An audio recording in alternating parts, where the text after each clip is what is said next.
PLF 2024. I have with me General Kulkarni, and I'm extremely proud to host him this year. So he will be on session about Jammu and Kashmir. So I am going to ask him everything else that we all as laymen always wanted to ask a person, a soldier of his caliber. So welcome. Thank you very much. But in today's India, can you define the nature of the internal enemy and the internal saboteur? Definitely. You know, what happens is, who do you consider? It's a question of a definition. Yes. Anyone who is not working in the interest of the nation should be seen as anti-national. Anybody. You and I can differ, and differ we must, because if you differ only, then would there be some kind of hope and expectation and a betterment of a particular thing.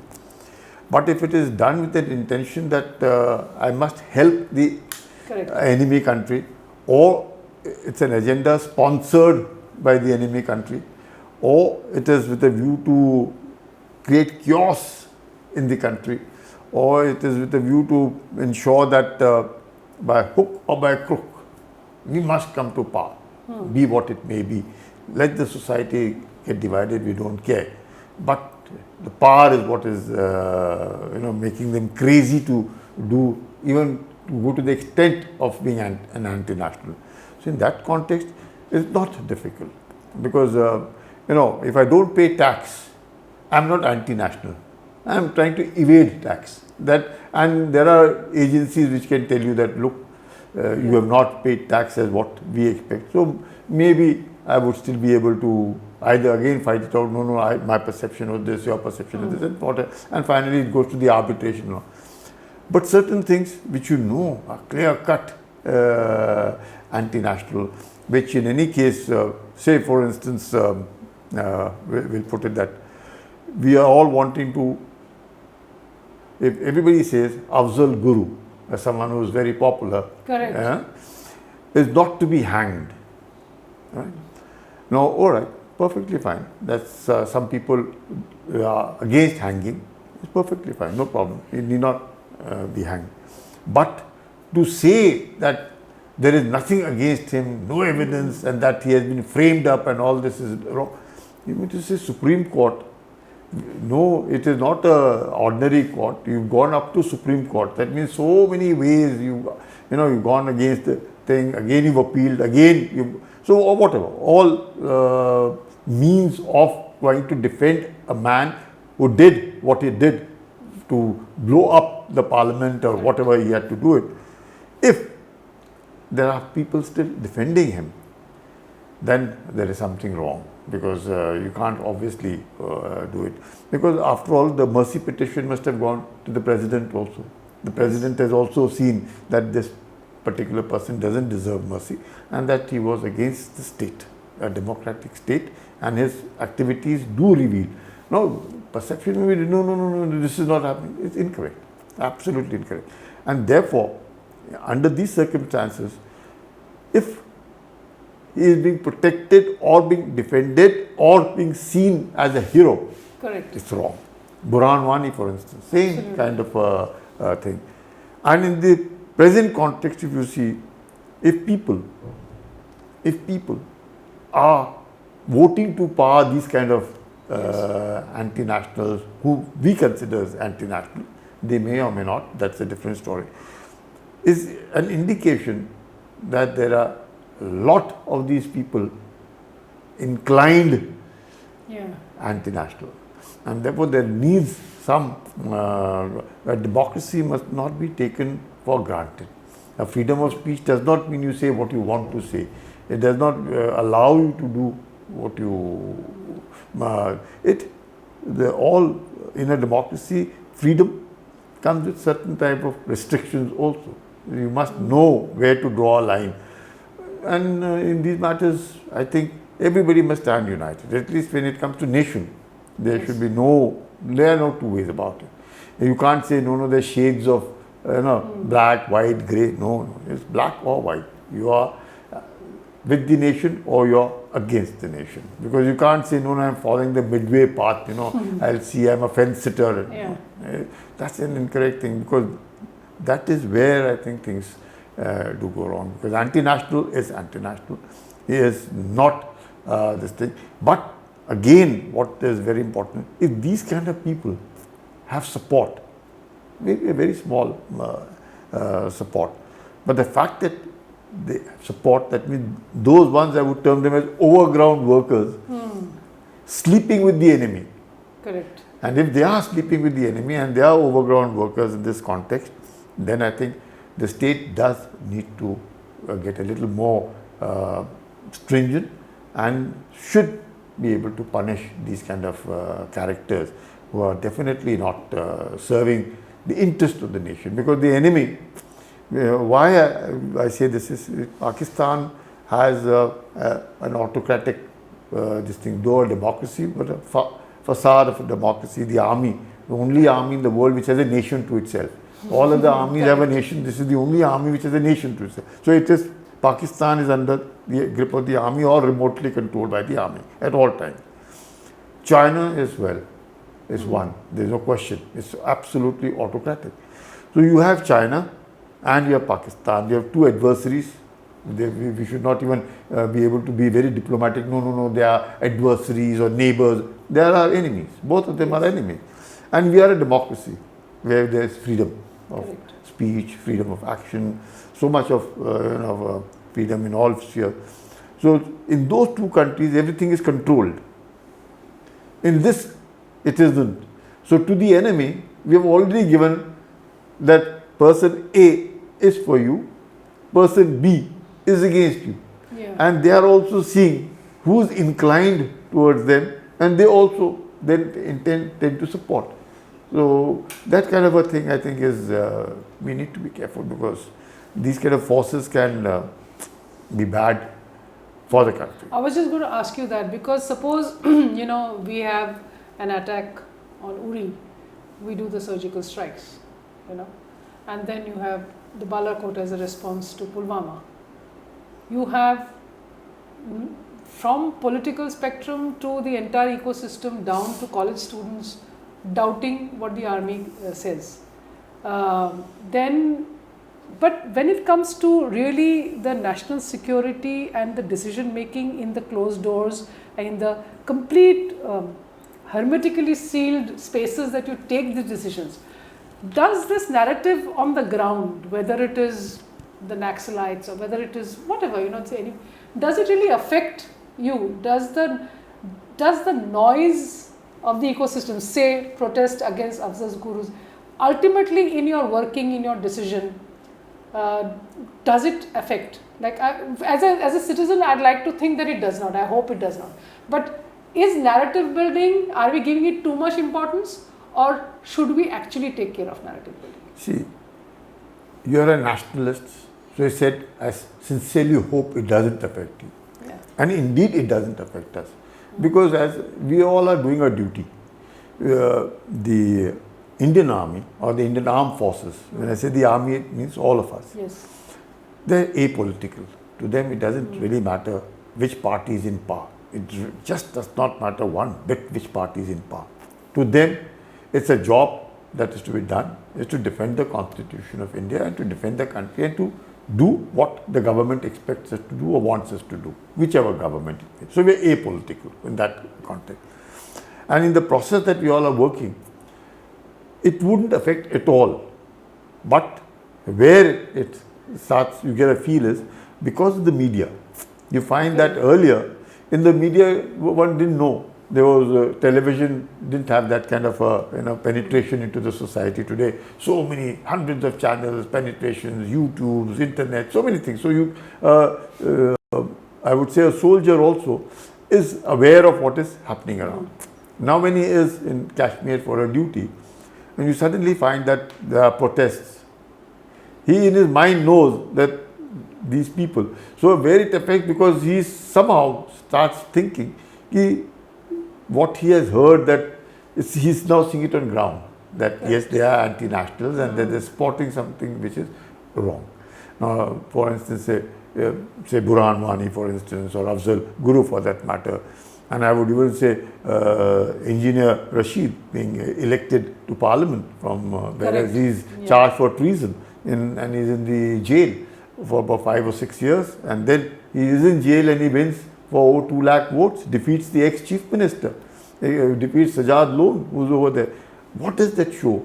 That, well, of course it shows a very vibrant democracy, and through the democracy, these kind of things are being seen. That, look at this man, he is in jail, and jail not because he has stolen something, he is anti-national, he is being charged, and he is a separatist. And still, there are 2 lakh people who have voted. Absolutely. And voted him to power, made him a member of parliament, Amrit Pal, same. Simranjit Singh Mann also managed to be. Same. Yeah. So what does this show? That democracy also tells us that there are people who are supporting. Like a fish cannot stay without water, neither can these people be seen to be living or being glorified without a support. So they have a support. Yes. Like even terrorists or militants or whoever we call them, if they've succeeded in doing what the overground worker, that means there is someone who is with them. They are, as overground workers, they are playing what they want them to do. Maybe for money, maybe for religion, maybe for personal enmity, whatever that may be. But there is something that is where we now need to look at. But otherwise, to the armed forces, whatever these kind of things, it doesn't matter. Believe me, it doesn't matter. I say that with a lot of conviction, because I was in the army for 40 years. And I never ever felt, because we are just doing our job. We are running from pillar to post, idhar, udhar, kaam, these things and we are doing. We aren't, vindictive. We are but not have you vindictive. seen, say, we've fought so many wars, and 40 years of career is spanning practically all the wars we've fought. So, what I want to understand is, have you seen a perception change in terms of the automatic respect and faith and belief that the armed forces had? Do you think, or is it just that because this today, we all have access to our opinion being aired, that you feel that people are not listening to what the armed forces, they're having a difference of opinion. But have you felt a perception change in the public, or is the army still viewed as this? See, it's very, you have a very valid point, because what's happened in Orissa is indicative that despite the officer saying that he is who he is, and despite the girl saying who she is, a daughter of a brigadier, and the boy is a captain in the army, and if the police, a state, if it is a civilian doing it, I can still feel probably they don't understand or they have not understood what. But here, men in uniform, if they were to treat yet another, one responsible for internal security, the other responsible for external security. If this is what is happening, I think we do need to do some introspection, because you can't say that to the policeman. He does not know who the army man is. And even supposing, let's say, he says he's an army man and you seem to have doubt that he's not an army man, you can always clarify. It doesn't take 2 minutes. And when you can access internet and get to know what is being said by the American president, or even by all others, you can't get to know who your colleague is. And that man in uniform is saying he's so and so, and that he needs help. I think if they were to require help, if they were in places where things are not always normal, and if we were to treat them like that, how would they see it? So I feel that there has been a certain amount of, in the minds of the people, and especially maybe out of jealousy, or maybe out of hatred, or maybe they didn't bother, or they're not concerned, whoever dekhi jayegi hum, So it's very important. It is not that the armed forces must be remembered only on 26th January and the 15th of August and a certain day. No. If the rule of law must prevail, if a service officer or a serviceman has done anything wrong, he must be punished. I am all for it. He must be punished. But because he is a man in uniform at that point of time, or CVs he may be, but he's once shown his credential that he is so and so, then his treatment is different from all others. He could be well, and his commanding officer or his first, I would say, the sub area or the area or whichever the army organization setup is over there, inform them, you look, so and so has done this wrong, and that is with us in the police custody. Can you please come and take him away, or we intend to take.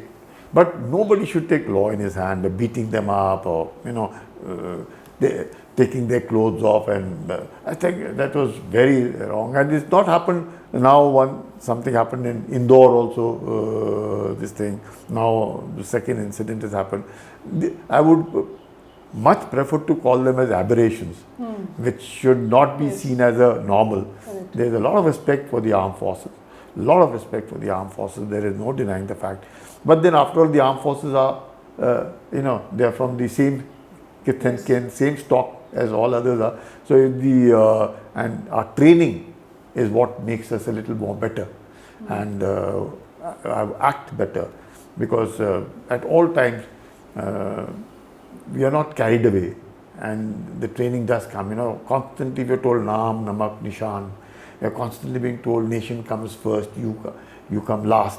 So it's there ingrained into your mind.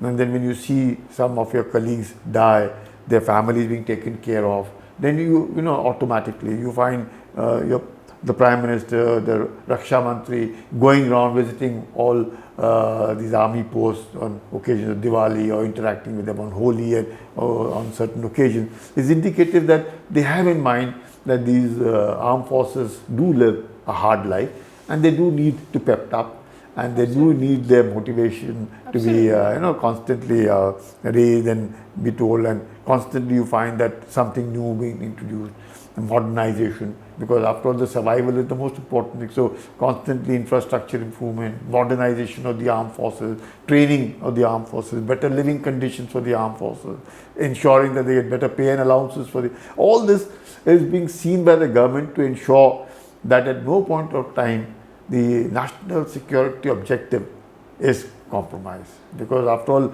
all of us, the safety of the nation, be it land, be it maritime, be it near space, is the thing for which we are raised and for which we are there. And all of it must be ensured. And I think the government does all it can.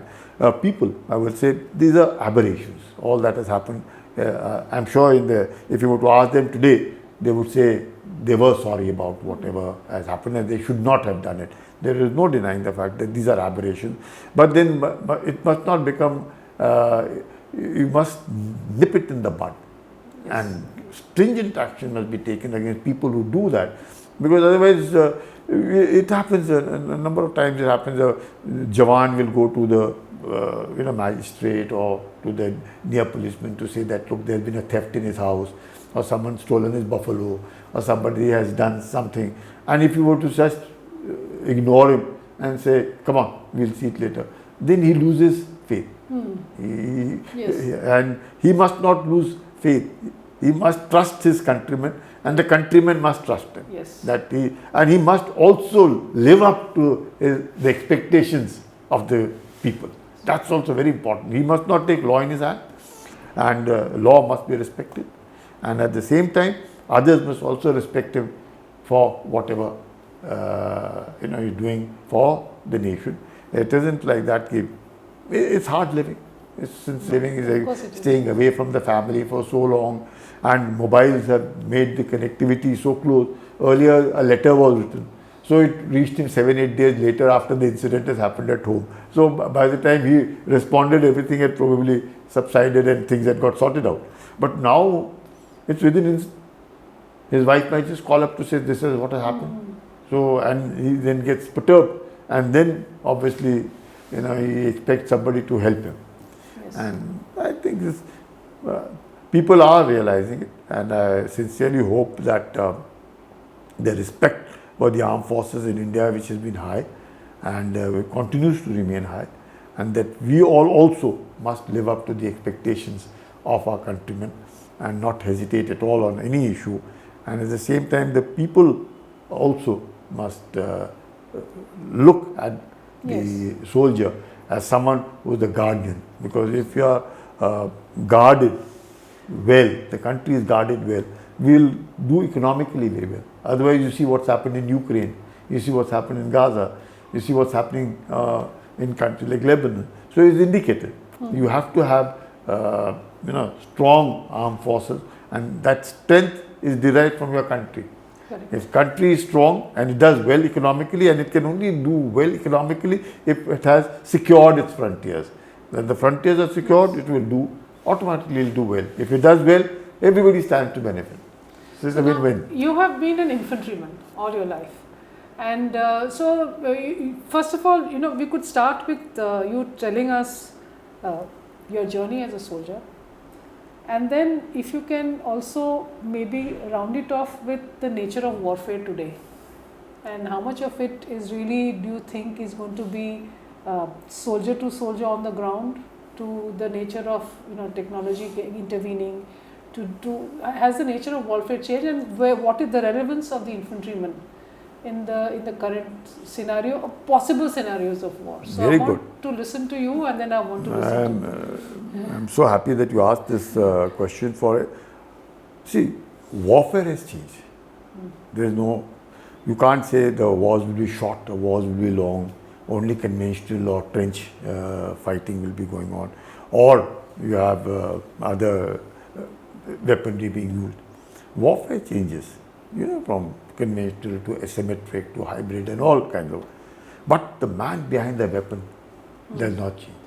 He has to be trained. He has to be physically fit. He has to be mentally robust. He has to keep pace with the changes in technology that is coming. He has to adapt himself to that. But the fact that victory, he has to understand, victory is a must. Irrespective of the kind of warfare that he may be into, victory is a must. And for which he has to be trained. He has to adapt himself to the new circumstances. If connectivity is good, then that connectivity is good for the enemy also. Yes. And if it is good for him, it's good for us.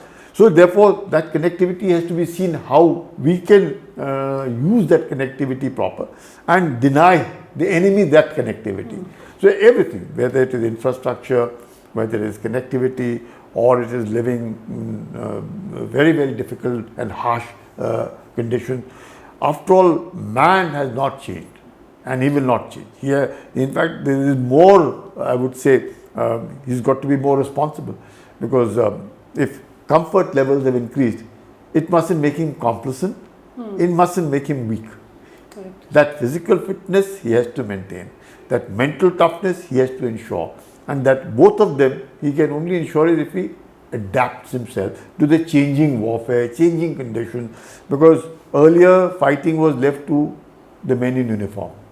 Today every man in this country is a soldier, because cyber, Yes. everything, everyone's hand, you found what's happening in Lebanon, Yes. you're seeing what's happening everywhere. So we all are carrying mobiles, so anything can happen anywhere. So we have to keep our eyes and ears open. We have to see in and around what kind of people are there, and you can find out. If people are vigilant and people have a good surveillance system within the society, they would know that who's a disruptive nature and what's happening. And then again, the state also has a responsibility to monitor. Now there may be people saying, no, our privacy has been encroached upon. It's not the privacy which is encroached, it is the national security which is otherwise gets compromised. Because if you are constantly passing information and sleeping with the enemy and expecting the state to allow you to do that, nobody will accept it. Correct. Nobody will accept it. So warfare, yes, warfare has changed. It can be more intense, it can be more cruel, it can be more destructive. It need not necessarily be confined to the frontiers. It has now penetrated deep inside. Everybody now needs to be vigilant. But ultimately, the frontiers have to be guarded, because we are not an expansionist power. Yes. India, we are not expansionist. So for us, the territorial integrity and the sovereignty of the nation is the most important thing. So the relevance of the infantryman doesn't go, because ultimately we have expansionist enemy. So if you have an expansionist enemy who would be waiting to do all this in the interior and be waiting to then move forward and occupy the ground. So infantryman has to be strong, he has to be tough, he has to be aware of what's going on, and more, I would say, interconnected, jointness, synergy between all of it, what's happening, what is the Air Force doing, what are the other arms doing, where does he stand, where is the enemy. So all that information flow would be much faster today than what it was yesterday. His reactions have to be much more. He is more net-centric and connected with one another, so he is aware also. So he is more intelligent, but the relevance of the soldier does not die, because ultimately it is the man behind the weapon. The morale, the victory is here. Yeah. If he knows that he has to defend, he knows he has to hold, and irrespective of whatever it is, because there are times when he could just be isolated. He may be just cut off from all, and he's only there not knowing what's happening to his left and right anywhere. But then he must be aware, okay, no, it doesn't matter. I'm holding on, I know that what would be happening here, and he would still not lose his cool, and he would still be able to hold the ground and not let it be occupied by the enemy. So that, I think, relevance remains as it was earlier. In fact, a little more responsibility. There's far more responsibility. But in context today, I would say that every person, every citizen is a soldier. He has to defend the country, because all kinds, because of a democracy. You know, democracy has its own advantages. It also has disadvantages, because all kinds of people. You can't, because at one point of time say, you know, unity in diversity. But that diversity, I also must feel that a united nation is a very important thing. It cannot just be unity in diversity. Absolutely. With regard to, you know, in a warlike situation, not everything can be told, right? So whether it is what exactly happened at Galwan, or whether especially, you know, when we came to know that we had got the Kailash range, but then when we came to know that a few months later that is what we abandoned. So, you know, there are civilians, there are analysts, they discuss a lot over news channels, articles are written, this and that. What is it, this is as a layman, I really want to know. What is the gap between what is the reality and the decisions that the armed forces need to take compared to the intelligence and the analytical brain and the, you know, and the hindsight precedence and putting it all together that analysts and reporters do?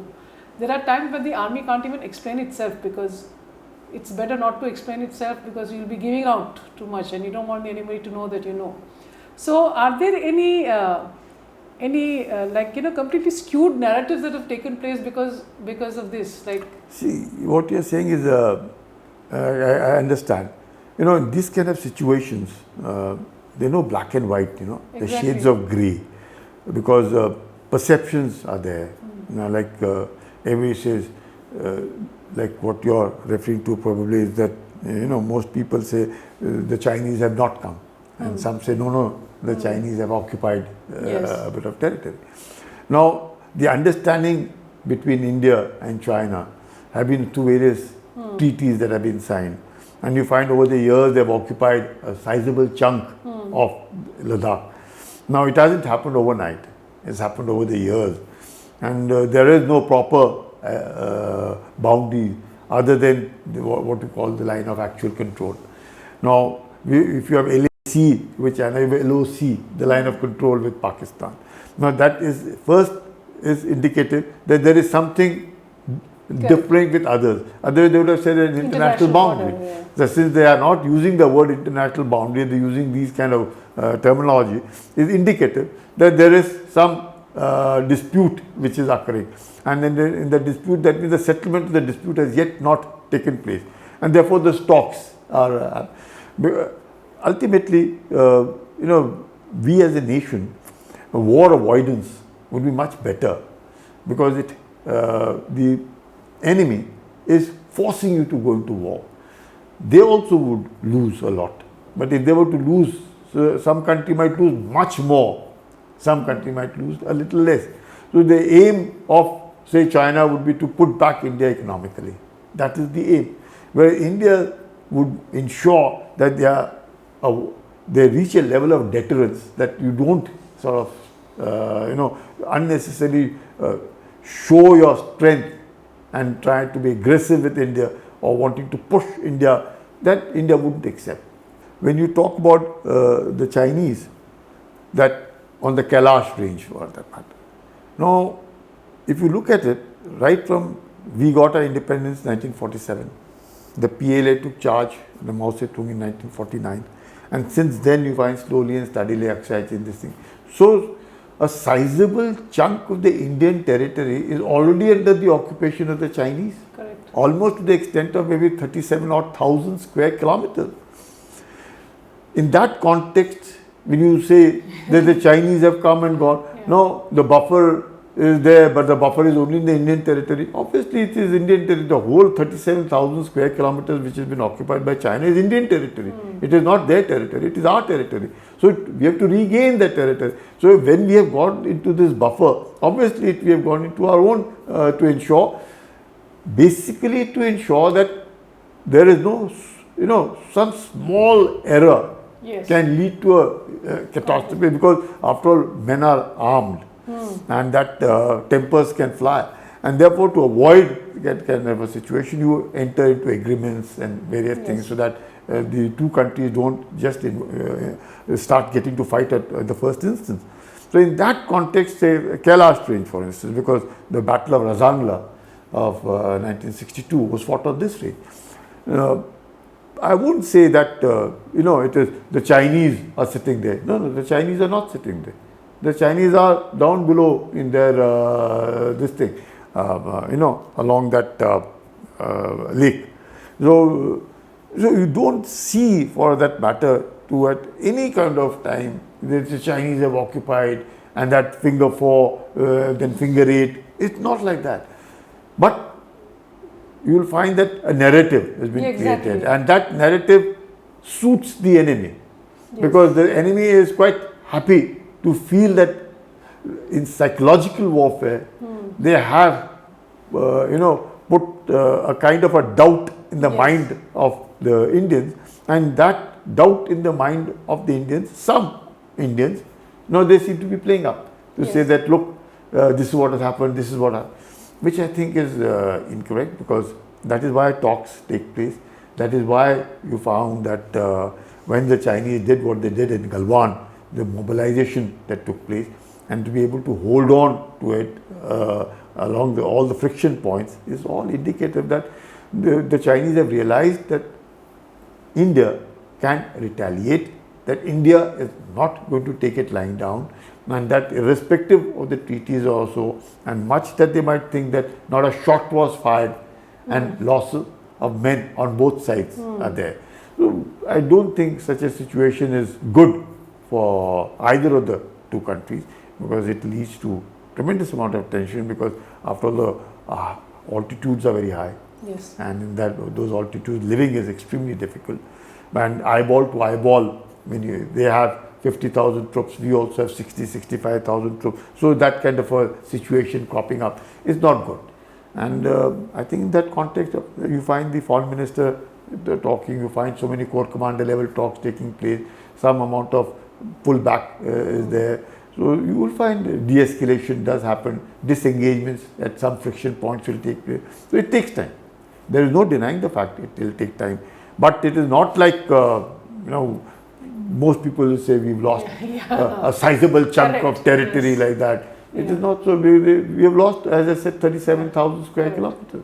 And that's a legacy issue. That's a legacy. And therefore, they are already inside. Yes. And therefore, the salami slicing, what we all talk about, they are attempting to do, because they are expansionists, but we are holding on wherever we are. So, ability to keep, and to ensure that these kind of forces do not at any point of time have an upper edge. You find that the troops are always ready. The vigilance is high, surveillance is high, the occupation is high, modernization is high, equipment is there, infrastructures have come up, roads are coming up, good living conditions have come up, so that the boys feel comfortable. Plus information about the enemy is also coming. So it's all of it. And we must not, as I said, there is no black or white. Correct. And therefore, the people who are not aware of the whole thing is best left to the government. No government will commit harakiri. Yes. No government will work against them. No chance. No chance. No chance. Whoever will be in the government, whichever government will come, it will always. But to show somebody in the poor light just to come to power on grounds of this, I think that is definitely not, I would say, morally correct. I have one last question, because whenever we talk to army personnel, they come to our school and everything. Obviously, they say that at our borders, our job is to defend the borders. So it's always LAC and LOC, and even if it's the international border, it's a tiny bit. But the Bangladesh border somehow is never considered to be an international border that requires the army.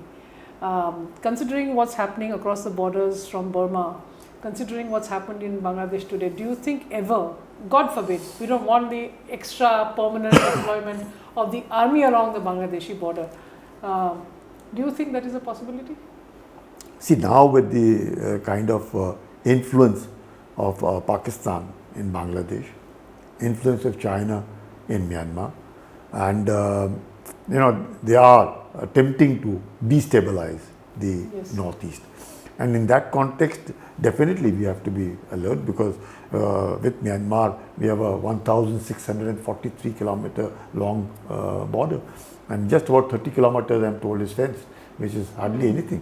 It's a very difficult area, very forested and thick jungles, not easy to fence also, may take years to fence, and even after fencing, to maintain that fence is not easy. It is much easier to maintain, say, fence in the deserts, where we have along the international border. It could be well fenced and taken care of. But in Jammu and Kashmir, where it snows, and it's very difficult to maintain that kind of a border fencing. Similarly with Myanmar, and similarly with Bangladesh, so many rivers flowing and then making, it's not easy. But we have to be vigilant, because I was really pained to hear the present caretaker of the Bangladesh, Muhammad Yunus, to say that we have been liberated. Yes. Now that is an indication that speaks of the mindset. Absolutely. You can't be liberated now. That means the 71 liberation till date, they were a sizable chunk probably not happy. And today there seem to be suddenly the Jamaat-e-Islami, which was banned, speaking, they become Pakistan's voice. Yes. It's so these back to East Pakistan almost. Yeah, almost. And so in that context, we ought to be very careful. Much that Bangladesh is surrounded on almost all sides, other than 200 odd kilometer border which it has with Myanmar. And from there, they have the problem of Rohingyas. Yes. So they have a problem there, and that is a fenced border. Almost 200 kilometers of border of Myanmar is a fenced with Bangladesh. So Bangladesh cannot mess around over there. So you find now that drugs, one very major issue, the military losing control in Myanmar, the Chinese gaining control on all around Myanmar, the Chinese also supporting the military junta of Myanmar. Very funny kind of a situation. In Bangladesh, you find Pakistan has already infiltrated their mind and radicalization, and also hate India, which is in Bangladesh, by the Pakistanis and the Jamaat-e-Islami and all of them. You find the Chinese having their interests, because they want their pipelines and the gas lines to pass through the Bay of Bengal, right through Chittagong, and get into the Chinese from this end. And they have the Malacca dilemma, so they want to get in from this end. You find the Americans also now wanting that St. Martin Islands over there, and wanting to keep an eye on China. So that is another problem, this thing. So you find China, you find Pakistan, you find Myanmar itself, lots of this ethnic, I would say, commonality of people in Myanmar and also in India, be it in Manipur, be it in Mizoram, be it in Nagaland. So you find there's a commonality of people and the race which is there. So that is another problem. Further, rather, I would say, that becomes more difficult to handle because of the drugs. Because in that drugs, there is no Hindu, there is no Christian, there is no Muslim. It's the drug which is driving these forces over there. Then and then of course when you have ethnic divide, all this the enemy is exploiting. Correct. So you find the Chinese will support with weapons to those ethnic groups within India and Myanmar who are there. Like so that becomes very difficult. It's a very difficult thing. So we always spoke of 2.5 front. Now probably we'll have to speak of 3.5 front. Oh God. So I deliberately stayed away from Kashmir and what you're going to cover with Shiv. So I've asked all the other questions that I think laymen like to ask. So thank you very much. You have brilliant knowledge and brilliant questions. Thank you very much. Thank you so much for giving us this time and looking forward to hear you tomorrow. Thank you very much. Thank you very so much. much.